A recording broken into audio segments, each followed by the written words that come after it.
মালিক, এটা কোন ধরনের চাদর মালিক? এটা লুঙ্গি, আমি রাত্রে পরবো। হ্যাঁ মালিক, করে দিলে তো গাদ্দারি। আমি কখন থেকে বসে আছি তুমি আমায় করবে মানে ঢোকাবে বলে, আর তুমি শালা এই লুঙ্গিটাকে নিয়ে চলে এলে।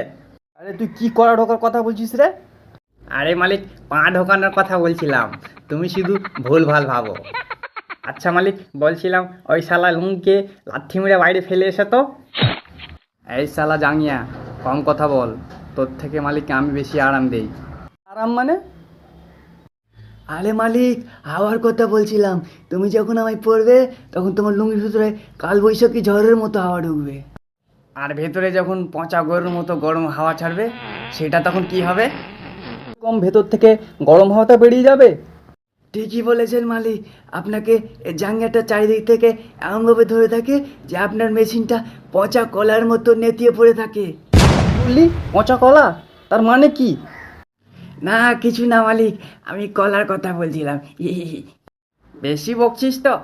আমি চারিদিক থেকে চেপে ধরে থাকি বলে তো মালিকের সম্মানটা বেঁচে আছে।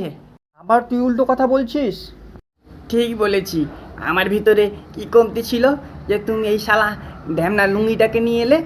তো কমতি নেই তো কি, তোকে করার সময় খুলে করতে হয়, আর আমায় তুলে কাজ ছেড়ে দেয় মালিক।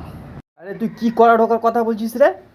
না মানে হাগার কথা বলছিলাম মালিক, তুমি তো শুধু উল্টো পাল্টা ভাবো।